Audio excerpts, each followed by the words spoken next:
Hello and welcome to the 12th Annual Wild Wisconsin Winter Web Conference. I am Jean Anderson with the South Central Library System, and I am moderating the management track.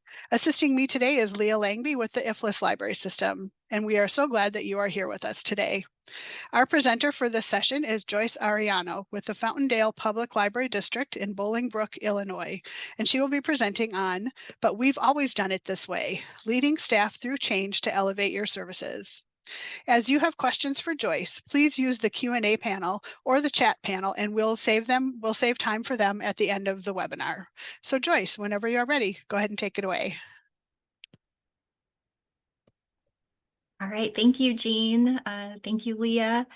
And good morning, everybody. It's so nice to be here with all of you today. Thanks for choosing this session, but we've always done it this way, leading staff through change to elevate your services. So my name is Joyce Arellano. My pronouns are she, her, hers. And currently I am the Children's Services Manager at Fountaindale Public Library. That's in Bolingbrook, Illinois.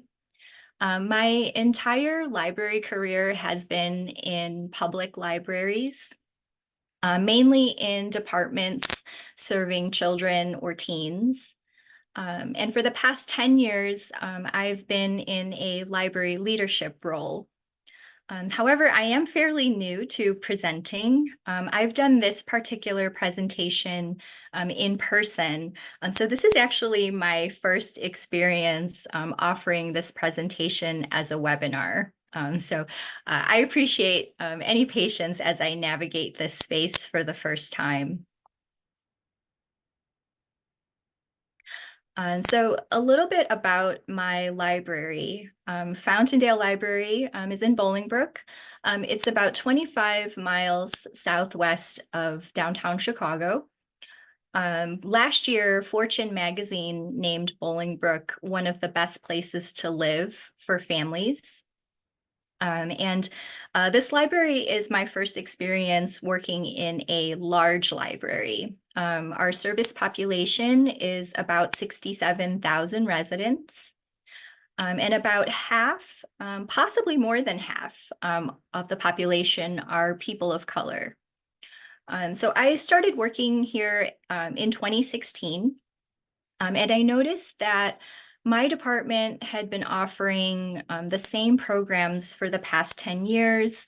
They hadn't really innovated their services in the past 10 years, despite moving into a new, large, beautiful building, and despite seeing new families move into the community.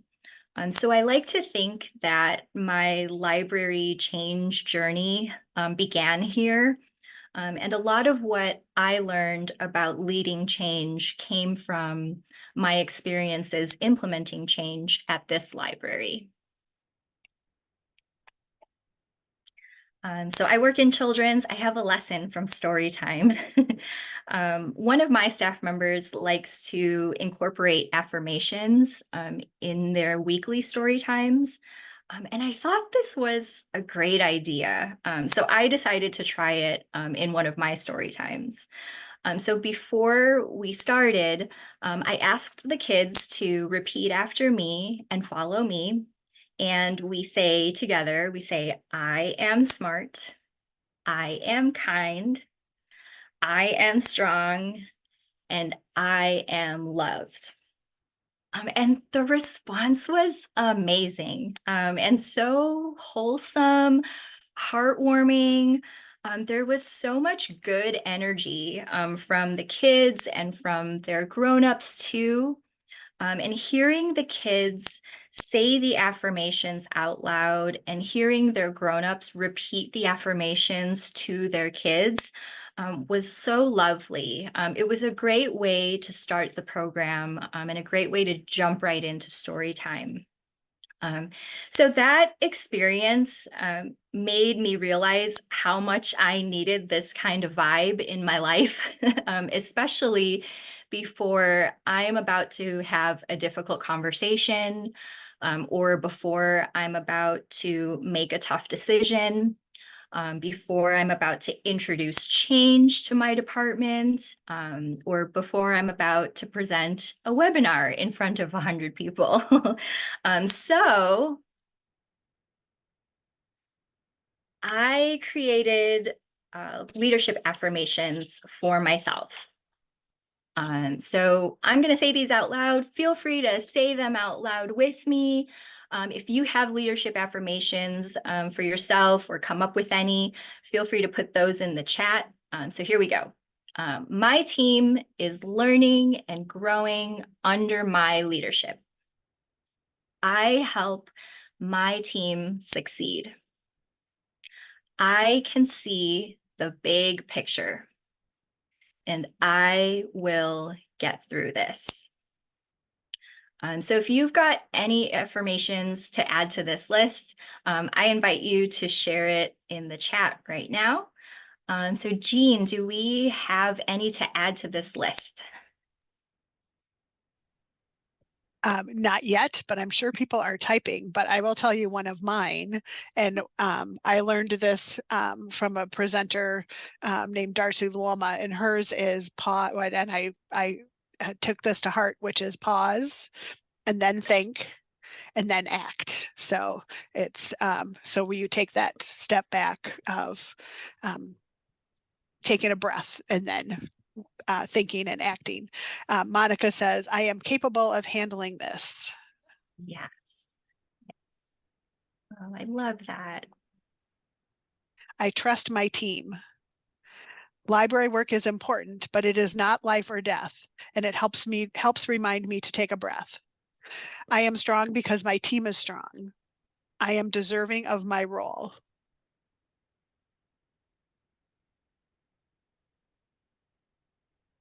Oh, those were great. Yes, thank you for sharing, everyone. Feel free to continue putting them in the chat. Yeah. All right, thanks, Joyce. All right, thank you. Yes, thank you everyone for sharing. That was a great way to connect with all of you. Because that's what we do, right? We connect. Libraries, librarians, library staff, we connect. We connect with our patrons through the services that we provide and the programs that we offer. We connect our patrons with resources through the collections that we select and maintain. And we connect our patrons with each other through those services and through those programs and through those collections. So it's been a challenging time for a lot of libraries, and I'm about to talk with you about change, which can be tough to do. So I do want to take this moment to celebrate all of you here today and all the work that you do for your communities. Thank you for all that you do. I know that for some of you, it may have not been easy, but I see you and I'm grateful for you, and you got this. Okay, so why change? You may have heard the phrase, if it ain't broke, don't fix it. But there are a lot of different reasons why libraries implement changes. So for example, change could be forced upon you, like we experienced in 2020. After libraries reopened from being closed for so long, we had to adjust the services that we provide. We had to change the way that we operate. For some libraries, that meant adding curbside pickup services or adjusting furniture or the layout of your spaces. Some libraries moved all their programming outdoors.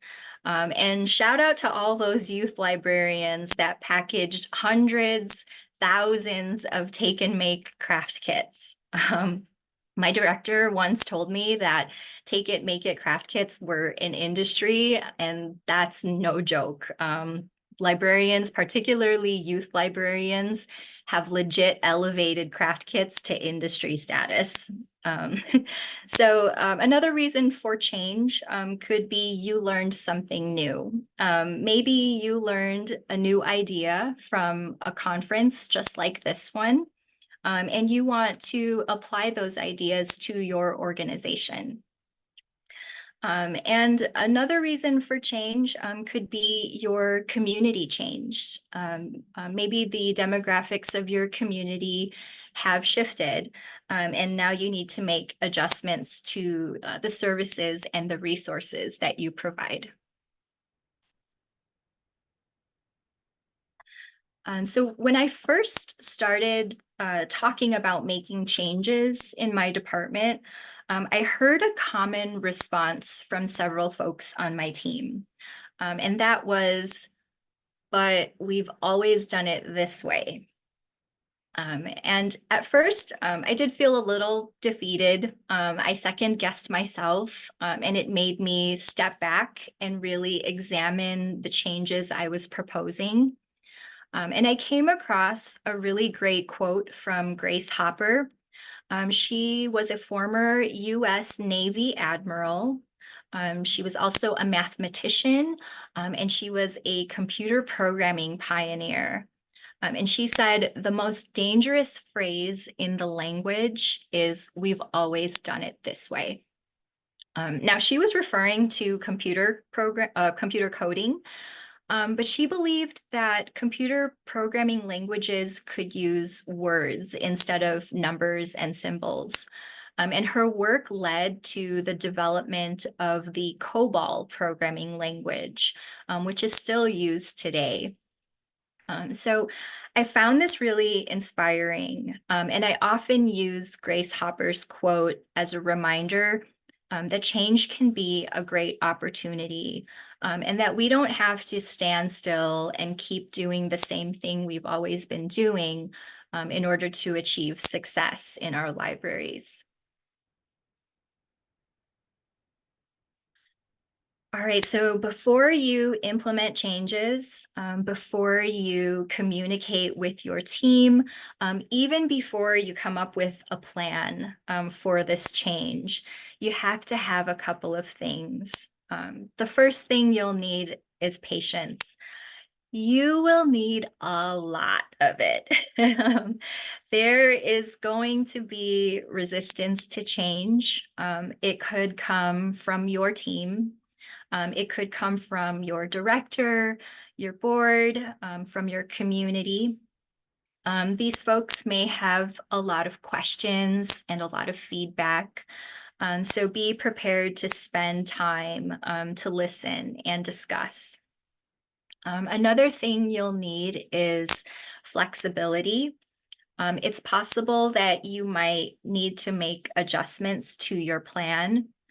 Things like budget or staffing or things beyond your control could impact implementation of this change. So be prepared to pivot if needed. And then manage your expectations. Although you know in your heart that this change will have an amazing impact on your library, implementing change may not happen quickly. There might be some challenges along the way, but as long as your mindset going in is patient and flexible, you'll be able to overcome those challenges. All right, so once you've locked in that patient and flexible mindset, now it's time to come up with a plan. So you've already been thinking about this change. You've got the ideas. Now we're going to plot them out. Your plan will help keep you organized, but it can also be a good foundation for starting that conversation with your team. So in general, a big change will probably have a pretty robust plan, and a smaller change might have a plan that's a little bit more streamlined. However, your plan can be as simplified or as complex as you want it to be, as long as it helps you answer these questions. What change is being made? Why should we make this change? And what possible outcomes could result from this change?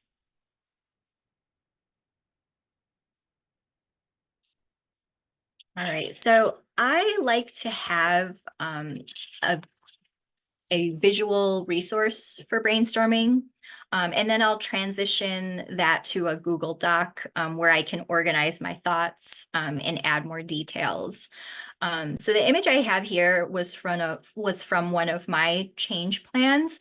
I had used Google Jamboard. However, Google is phasing out Jamboard and will remove it before the end of this year. So going forward, I will probably use Canva or Google Slides. So when you're creating a plan and answering the question, what change is being made, you'll want to include details and describe the change that you're making.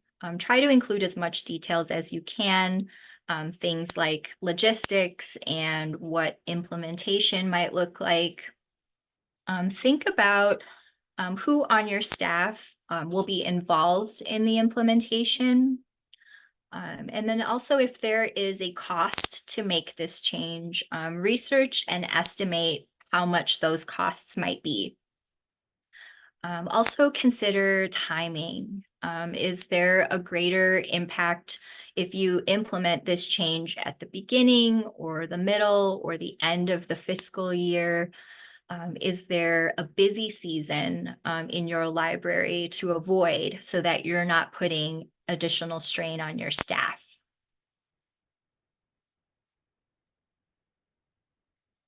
An article from Harvard Business Review reported an interesting statistic from 2018.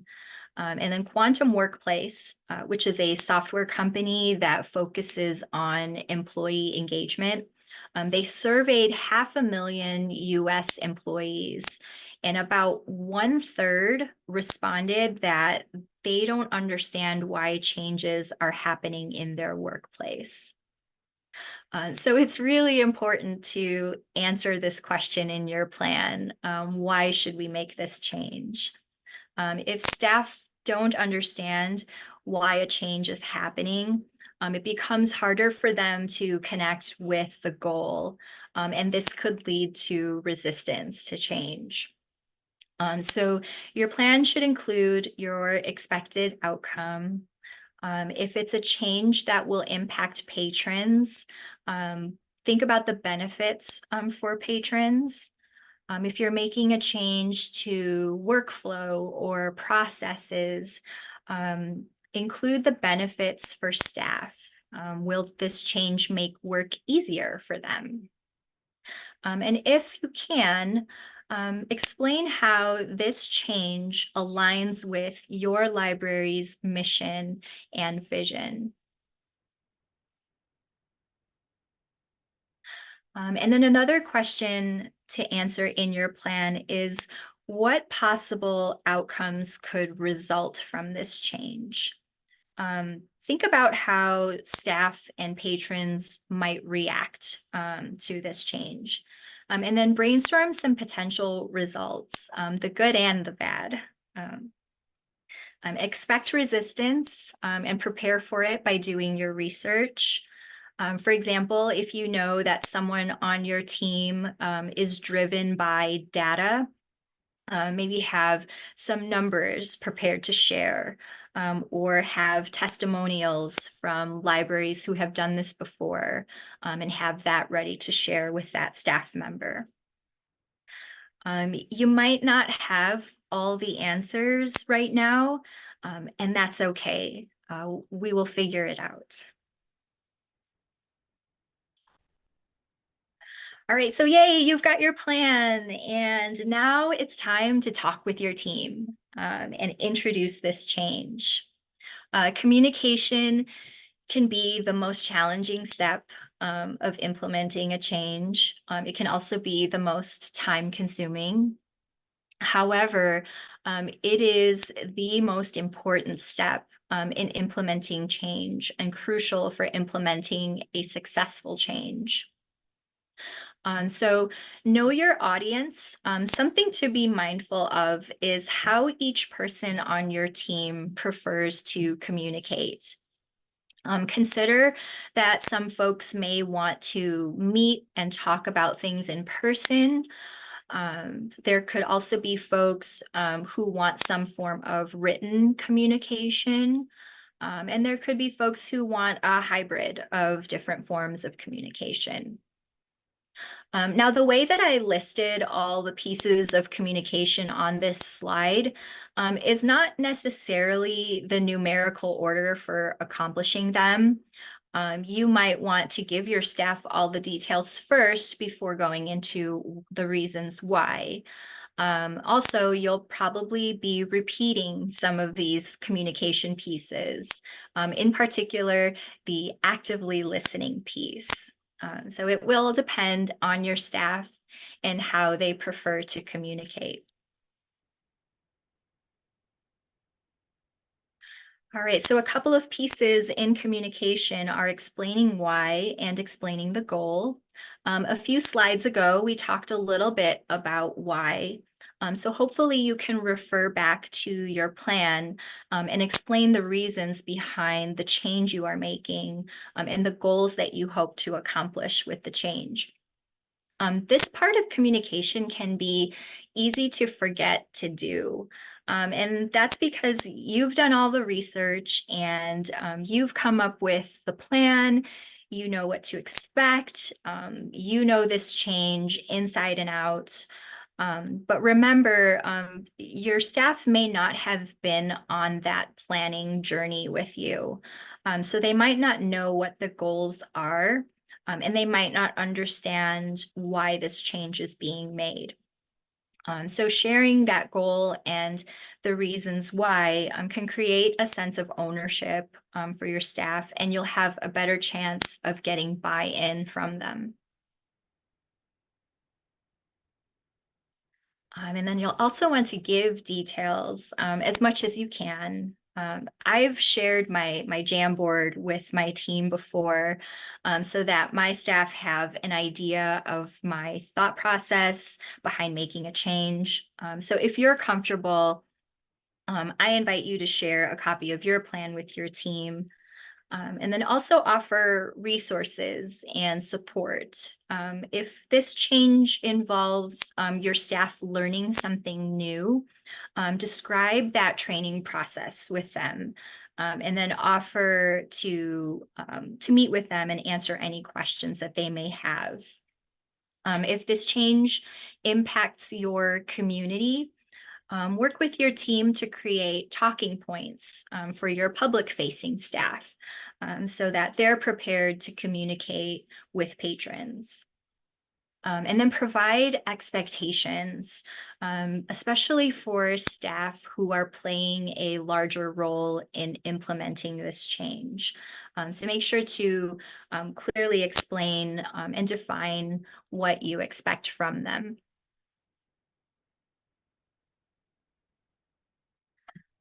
So communication also involves receiving feedback and actively listening.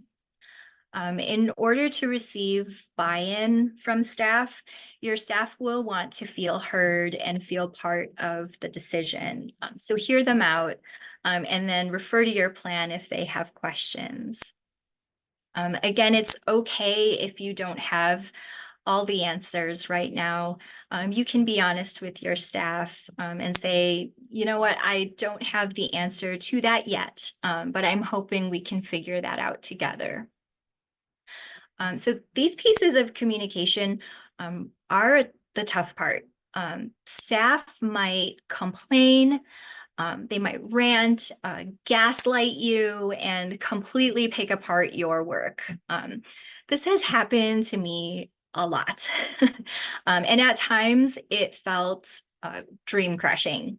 But this is where those affirmations come in handy. This is also where your plan comes in handy.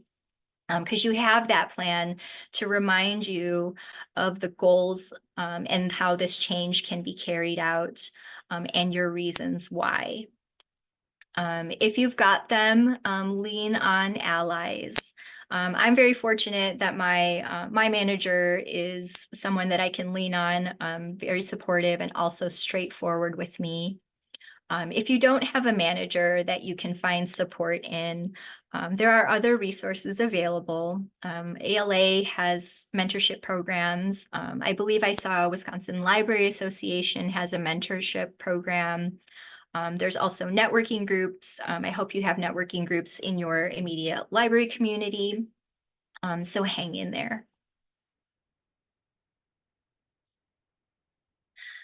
And after you've given all the details, explained the reasons behind the change, you've answered questions, you've listened to feedback, communication doesn't stop there. So check in. These can be as formal or as informal as needed. If it's a big change, you may want to do multiple check-ins with your staff. And then give updates. Your plan could change along the way, especially if it's a change that is taking a bit of time. So make sure to update your team and make sure that they have the same information that you have.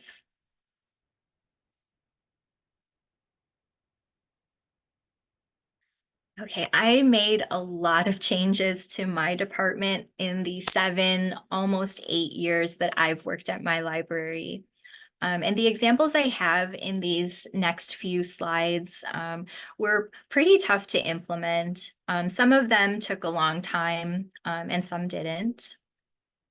So the goal I had envisioned for my department was to transition us from keeping paper statistics to transition from doing only Christmas programming in December and to transition from offering the same go-to book in every reader's advisory interaction to moving forward, to move forward to some type of digital format for keeping stats, for offering more than just Christmas programming, and to be mindful of the diversity in our community.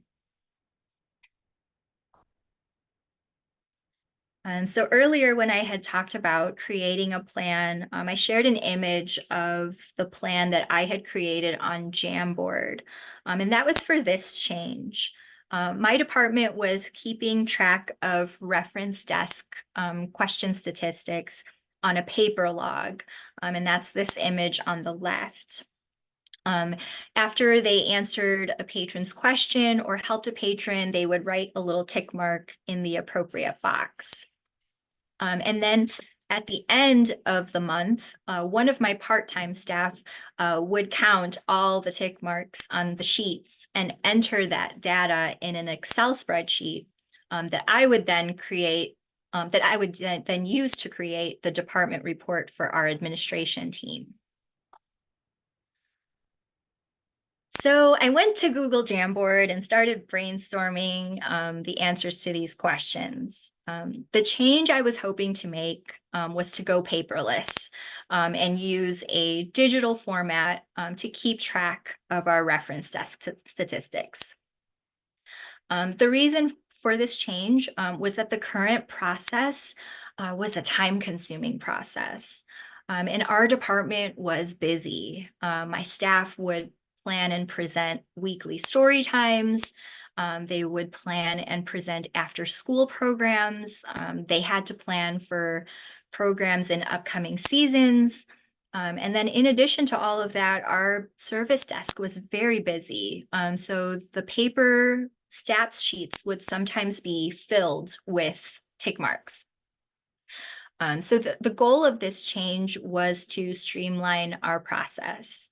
I researched some possible solutions, things like Gimlet and Desk Tracker. And then I also looked at what options my library had available to us.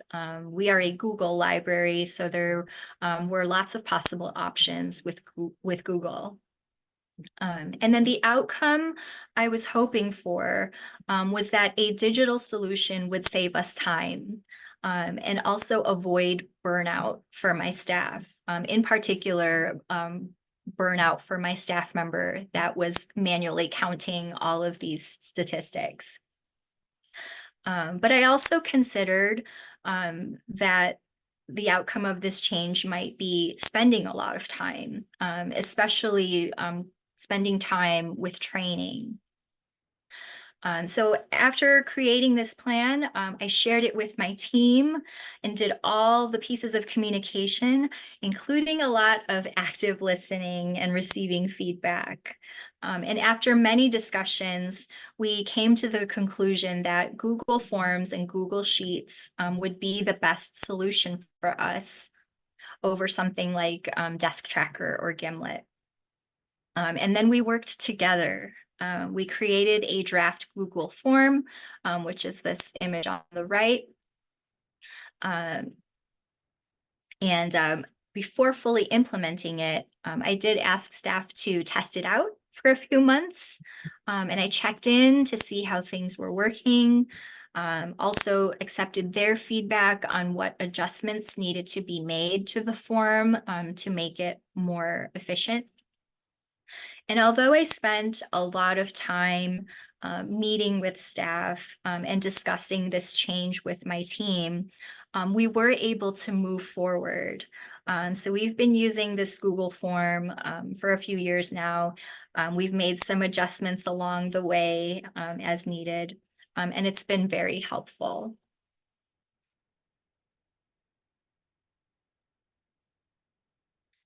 All right, and then my department would offer annual Christmas themed programming in December with at least 4 programs centered around Christmas, and also nearly every story time in December was Christmas themed. And because of the way that we offered programming in December, we ended up excluding a lot of patrons who don't celebrate Christmas. So I went back to Jamboard to create another plan. I wanted to change our holiday programming to include more than just Christmas. I also wanted to make sure that all of our holiday programs were clearly advertised so that patrons could make their own decisions on whether to attend a program or pass. This way, a Muslim family looking to attend a regular weekly story time isn't surprised by a story time filled with Christmas books and music. So the reason for this change was driven by a change in our community.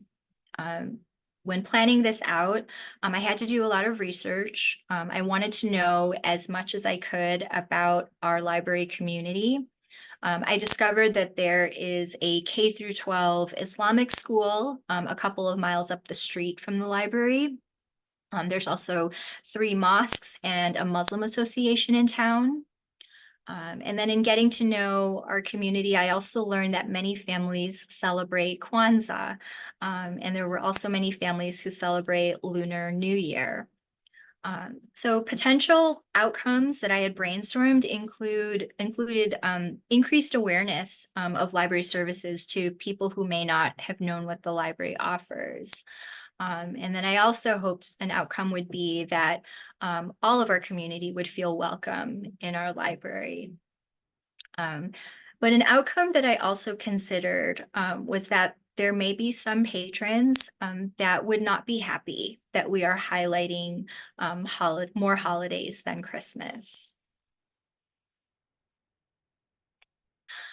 So when I communicated this change to my staff and explained the reasons why, I received some pushback, actually a lot of pushback.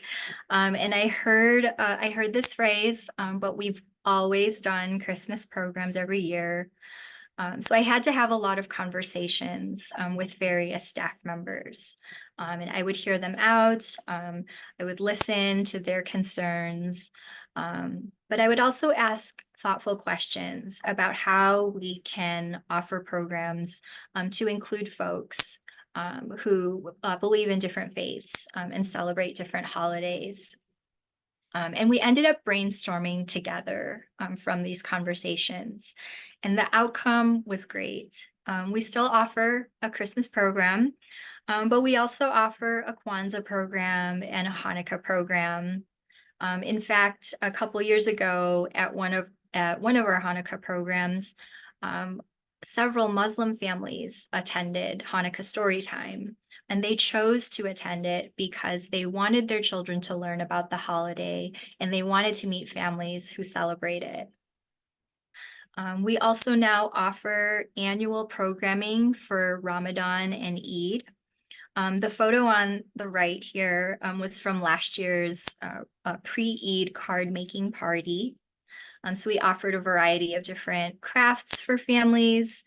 They could make cards, they could make decorations for their Eid celebrations.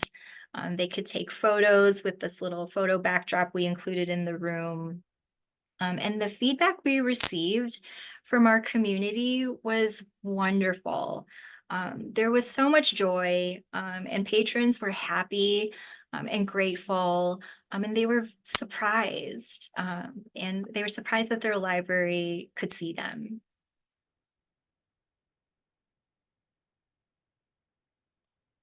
And then in my department, we often hear the question, my child is starting to read chapter books. Do you have any easy chapter books to recommend? And for some of my staff, they have a go-to answer, and that's the Junie B. Jones series by Barbara Park. The first book in that series was published in 1992. And yes, it can be a good beginning chapter book. However, in the 30 plus years since the first Junie B. Jones book was published, there have been so many fantastic titles. So I had overheard a grown-up and child talking in one of the aisles, and the child had Junie B. Jones in her hand and looked absolutely miserable. And her grown-up was just telling her, just try it. The librarian said it's fun, so just try it. So I introduced myself and asked if they found what they needed.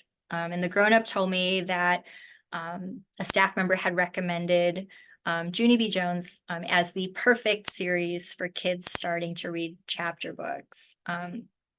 But after asking some questions, I learned that the child actually loved the movie Black Panther, especially Shuri. So I was able to find some movie tie-in books for her reading level, which completely turned her vibe around. And then just for fun, I asked if she knew about Mia Mayhem, who's a superhero in training.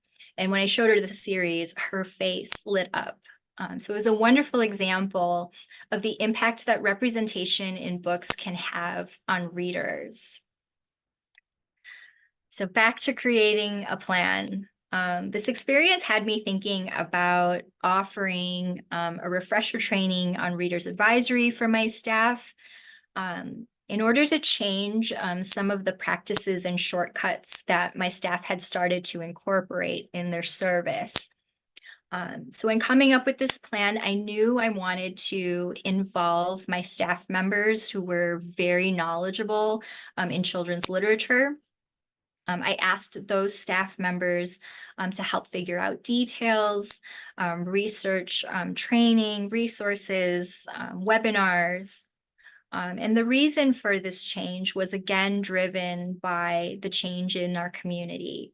Our community was becoming more diverse, and to use Professor Rudine Sim Bishop's metaphor of books as mirrors, windows, and sliding glass doors, I wanted our patrons to be able to see themselves in books. I wanted them to be able to see into other patrons' experiences through books. And then I wanted our patrons to be able to put themselves in others' shoes through books.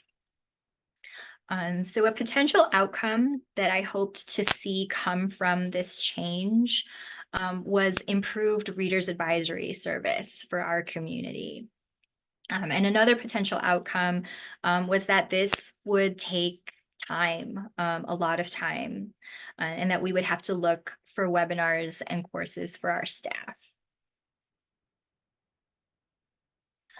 And so after that plan, I introduced that to our team. And while I did receive some pushback from staff members, especially from those who personally loved the Junie B. Jones series, I think what made this change so successful was the help that I received from my staff who had bought in from the start.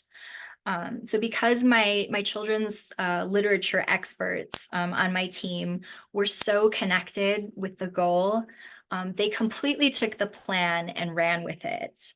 They created book lists. They also experimented and played around with Google Classroom, and they assigned articles and blogs as assignments for their fellow team members. They also created resources in-house. So things like a shared spreadsheet where they would add new titles that staff may not have heard of yet.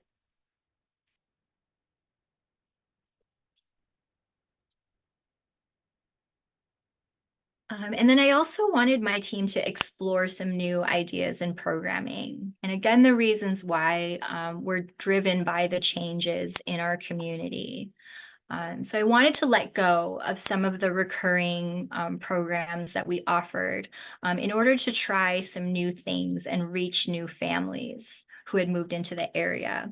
And as you can see from these photos, we were able to successfully do that. We offered more options for our patrons, including more storytime options.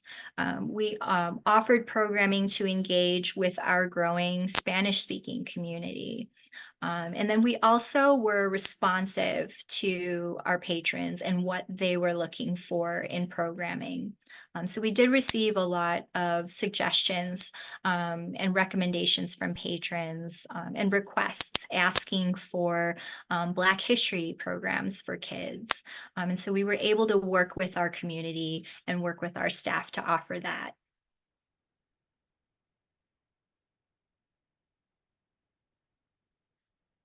All right, but the journey to get there was a long one. So I mentioned earlier that communication involved actively listening and receiving feedback. And in order to help my team change the way they looked at programming, I had to do a lot of listening and a lot of receiving feedback. And I learned that for a lot of my staff, their resistance to change was coming from a feeling of fear. There were a lot of feelings of what if, what could go wrong. And it would have been so easy for me to fall into those same feelings of what could go wrong. But I remembered that I had a good plan. I had all the details that I could share with them there. I shared it with my team. I did all of the pieces of communication. And I took the time and demonstrated to my staff that I was here for it. I was here for that change. And I was also here for them. And although some changes were a long and challenging process, there was a lot of meeting and listening and discussing. And sometimes my staff will still say, well, we've always done it this way, or what could go wrong. But at least now they are looking at change as what could go right. So they have added this question to their thought process.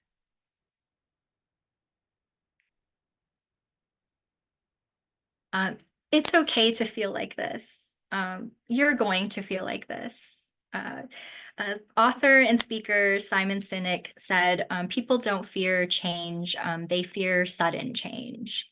So that's where that plan is so helpful. It can go back to it to remind yourself of your goals, the reasons why, the details that you've got. And also those affirmations can be so helpful when you're feeling like this. Because then you can make the changes needed so that way your patrons feel like this. So trust yourself and your decisions.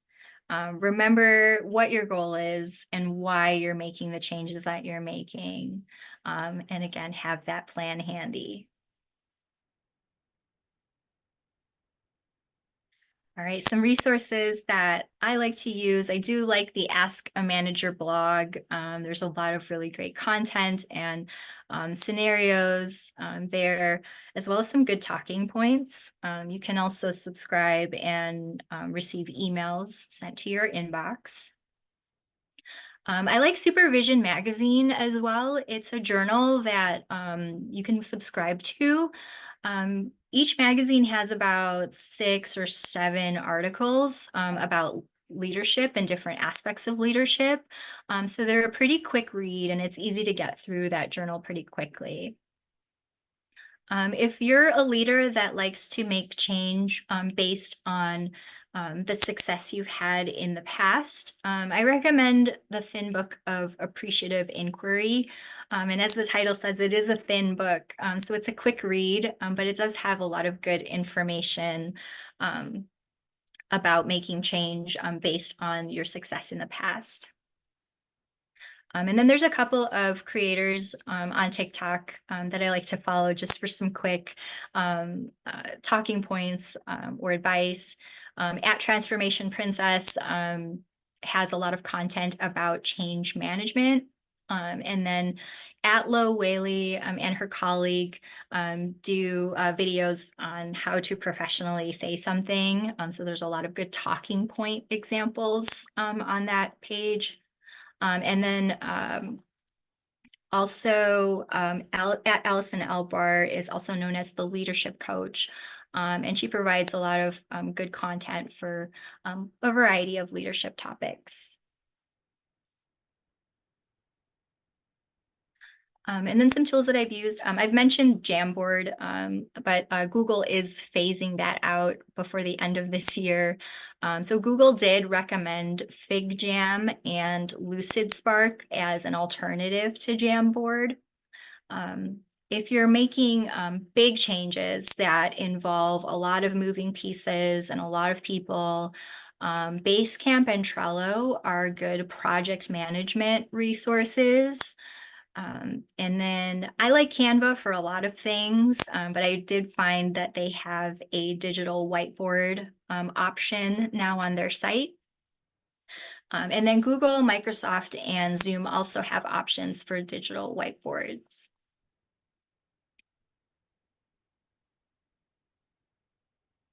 All right, so here are those leadership affirmations again. Your team is learning and growing under your leadership. You help your team succeed. You can see the big picture and you will get through this.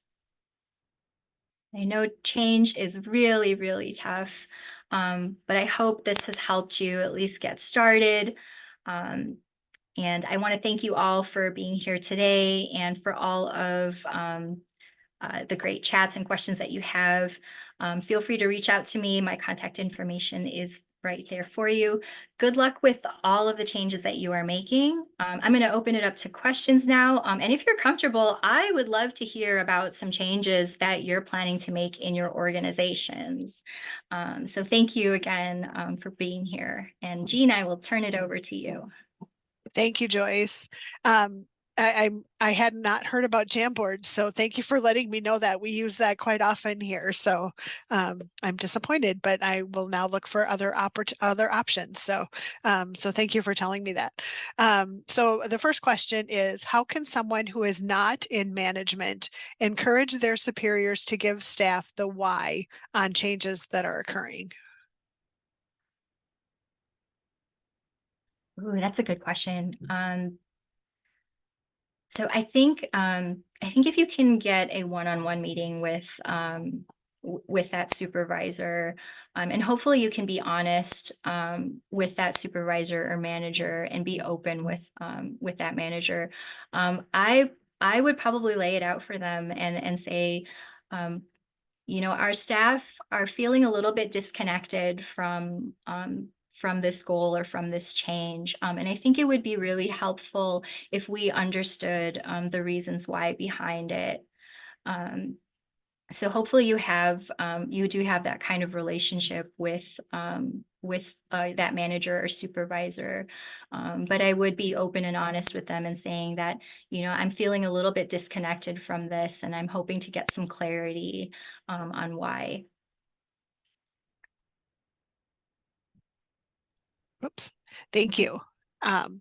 Another question is, do you have any tips for leading your team or members of your team through helping with the planning process itself? Oh, yeah, actually, if you can, do include them in the planning process. I think for some of the changes that I implemented, I knew my team very well. And I knew some of the folks on my team were very anxious about change and very resistant to change in general. So I did make that intentional decision to start the planning process with myself and with my assistant manager first before I looped them into the process. But if your team is open to change and they've got lots of great ideas, I do think it's a great way to incorporate them in that planning process. Now, whether that's through like a department meeting or some type of team building activity, or even if you have to do it digitally, like through a shared document or through Zoom, I really encourage that, and I think that's a great idea to incorporate them in the planning process from the start. I also appreciated the story that you told about, I think it was the Reader's Advisory one, where a couple of your staff members were really, they're almost like champions of it and can help bring that change along. So I appreciated that story. So another question is, what evolutions do you have coming in the coming months or year? So what's next in your change? Mm. There's a lot. As you can tell, I am very open to change, as you can probably tell from my presentation. So I like to try some new things from time to time. I think for us internally, the next big change that I'm doing is a huge like organizational process of our stuff, like of our supplies and materials. Right now, things are kind of all over the place.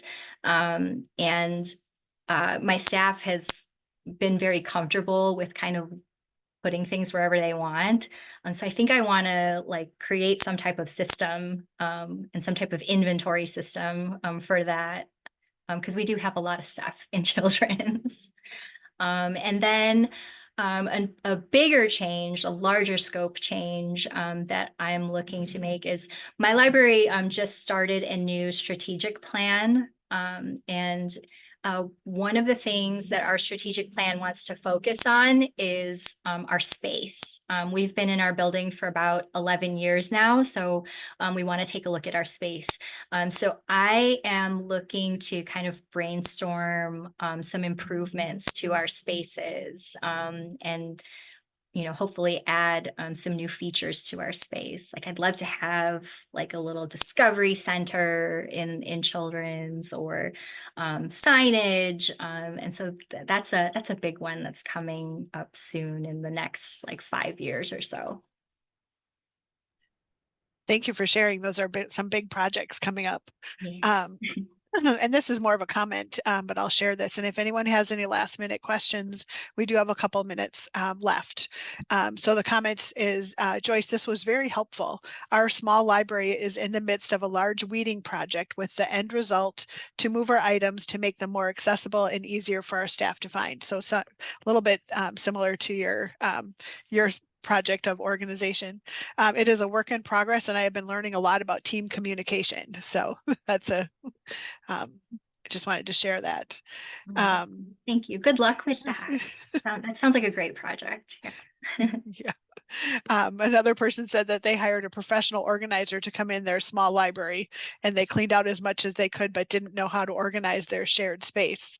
So that was another good option if you need it. Everyone is just saying thank you so much, and lots of thank yous and great information. Oh, here's a question. How can staff cope with change done by previous leadership where there was no why while new leadership transitions in? Do you have any comments or suggestions on that? Ooh, that's a good question. So That's if a there, hard one. yeah, that is a hard one because if there is no why, and there's no reason, um, so Wow. I'm almost willing to recommend that maybe it's time to change that process. Yeah, If that's a there's good. no, yeah, if there's no why, maybe talking with your staff and brainstorming, some improvements to that process or a change to that process. Um, I'm trying to think if we have done that. I think I can't think of a specific example, but I know I've asked that question when I came in, like, why do we do this? And staff would say, I don't know, we've always been doing it this way. And then I said, well, how about we do this? So I introduced a possible solution to that. So I hope that if there is no why, maybe invite your staff to brainstorm some solutions to that and trying a Right. new process. Hmm. And as new leadership comes in, it's a good opportunity to have those conversations. So, good Absolutely. question. That's a hard one to do, especially with a transition at a higher management level, plus everything else that's going on in your library. So, um, I had a question. Someone is wondering if they could get a copy of the form that you use to track your reference transactions, like the Google form that you created, or if you could Oh, share a copy of it or sure. the questions. I saw that too, and I thought, oh, I bet you a lot of libraries would be interested in using Google Forms to track that for their annual report. So, Oh, yeah, for uh-huh. sure. Yes, feel free to email me and let's see, I can make a copy. Um, I don't know, Jean, can I add them to the Dropbox or I'm not sure Um, how to do that, but I'll find out from Jamie how best to do that, but either that or okay. we could make a PDF of it or something, like even just the questions Okay. to have that. So we can figure that out offline. So, and I'll Sounds post good. that in the resources as well. Someone else said they are a major proponent of digital tracking. They made the switch last year and it's such a time saver. So thank you Yeah. for sharing your process on doing that. And I think that is all of the questions that we have gotten so far. So I think we can go ahead and close up for the day for this session. So thank you so much, Joyce, for this great session. We really appreciate it. Thank you, Um, everybody. yeah, and you did a great job for your first webinar Oh, presentation. thank you. Yeah. Phew. There will be a short survey at the end of the webinar and will also be sent to your email. We really appreciate your feedback. Our next session in this track is with Dara Schmidt and begins at 1 p.m. We hope to see you there. And if not, we hope you have a great rest of your day. Thanks, everyone.